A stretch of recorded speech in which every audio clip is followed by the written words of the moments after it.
নতুন বন্ধু এবং পুরনো বন্ধু সকলকে ঝুমিস কিচেনে স্বাগত জানাই।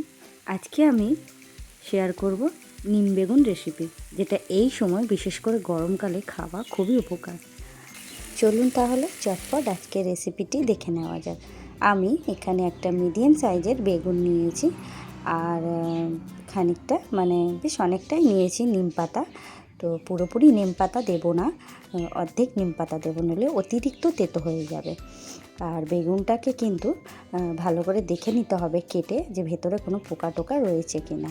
তো সবার প্রথমে আমি নিম পাতাগুলোকে ভালো করে ডান দিয়ে ছাড়িয়ে নেব, এক একটা করে পাতা ছিঁড়ে ছিঁড়ে বার করে নেব।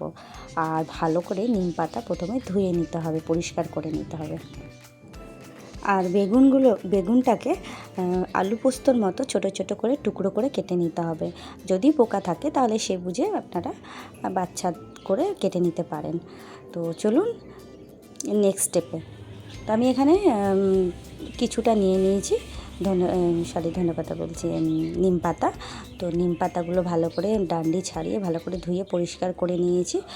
আর বেগুন ডুমো ডুমো করে কেটে নিয়েছি, ঠিক আলু পোস্তর মতো আমি এখানে বেগুনগুলো কেটেছি ছোট ছোট করে। যেহেতু এটা তেলের মধ্যে আমি ভাজবো, জল দেবো না এক ফোঁটা, তো ছোট ছোট করে বেগুনটা খুব তাড়াতাড়ি গলে যাবে, তাই আমি ছোট ছোট করে কেটে নিয়েছি। এবার সমস্ত নিম পাতাগুলিকে আমি প্যানের মধ্যে রোস্ট করে নিচ্ছি। আপনারা চাইলে কড়াইতেও করতে পারেন। লো ফ্লেমের মধ্যে কিন্তু পাতাগুলোকে ভালো করে সেঁকে নিতে হবে, এপিট ওপিট করে, যেন মুচমুচে হয়ে যায়। কারণ আমি পাতাগুলোকে হাতে করে একটু গুঁড়ো করে নেব, তাহলে অনেক সুবিধা হবে, মুখের মধ্যে পাতাগুলো লাগবে না খাওয়ার সময়। তো এপিট ওপিট করে একটু লো ফ্লেমের মধ্যে আমি সমস্ত পাতাগুলো রোস্ট করে নিচ্ছি। এবার পাতাগুলো আমি তুলে দিয়েছি একটা পাত্রের মধ্যে। এই প্যানের মধ্যেই দিয়ে দিচ্ছি বেশ কিছুটা সর্ষের তেল।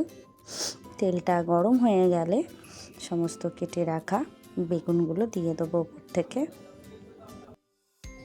এখন আমি গ্যাসের আঁচ একটু মিডিয়াম করে নিচ্ছি। মিডিয়াম অবস্থায় একটু বেগুনটাকে নেড়ে চেড়ে নেব। দেখবেন বেগুনের মধ্যে কিছুটা জল থাকবে, সেই জলটা শুকিয়ে এলে তারপরে আমি আবার গ্যাসের আঁচ লোতে করে নেবো। এই রান্নাটি সম্পূর্ণ কিন্তু লো ফ্লেমের মধ্যেই করতে হবে, যেহেতু জল দিচ্ছি না। তো লো ফ্লেমের মধ্যে আমি এই রান্নাটি করছি। দিয়ে দিলাম হাফ চামচ হলুদ গুঁড়ো, আর দিয়ে দিচ্ছি 1 চামচ নুন।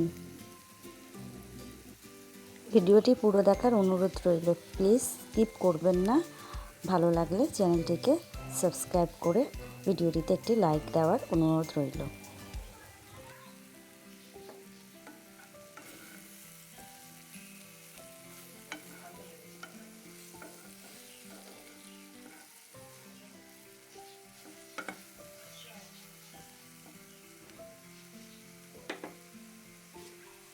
ভালো করে খুন্তি দিয়ে একটু নেড়ে চেড়ে নিচ্ছি।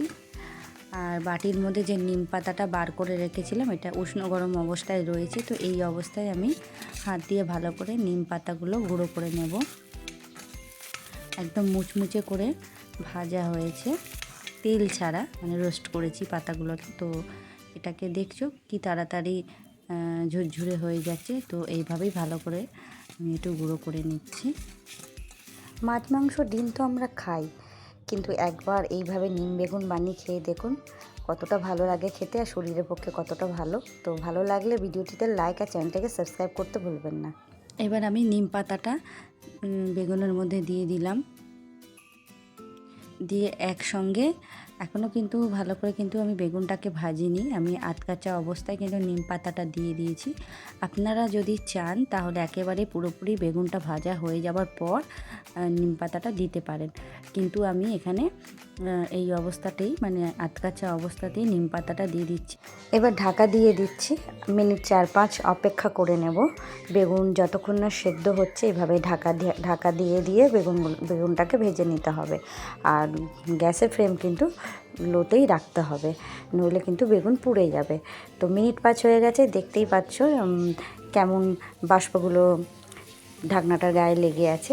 বেগুন সম্পূর্ণ দেখে মনে হচ্ছে সেদ্ধ হয়ে গেছে, আর দেখতেই পাচ্ছেন কিভাবে তেল বেরিয়ে আসছে বেগুন থেকে, আর খুব সুন্দর একটা তেতো তেতো গন্ধ বেরোচ্ছে। আমার তো খুব প্রিয় নিম বেগুন, গরম গরম ভাতে যদি একটুখানি হলেও দুর্দান্ত লাগে খেতে। যারা যারা এভাবে তেতো খেতে ভালোবাসো তো চটপট এইভাবে নিম বেগুন বানিয়ে খেয়ে দেখো, আর বাড়িতে সবাইকে খাইয়ে দেখো, সত্যি ভীষণ দারুণ লাগে।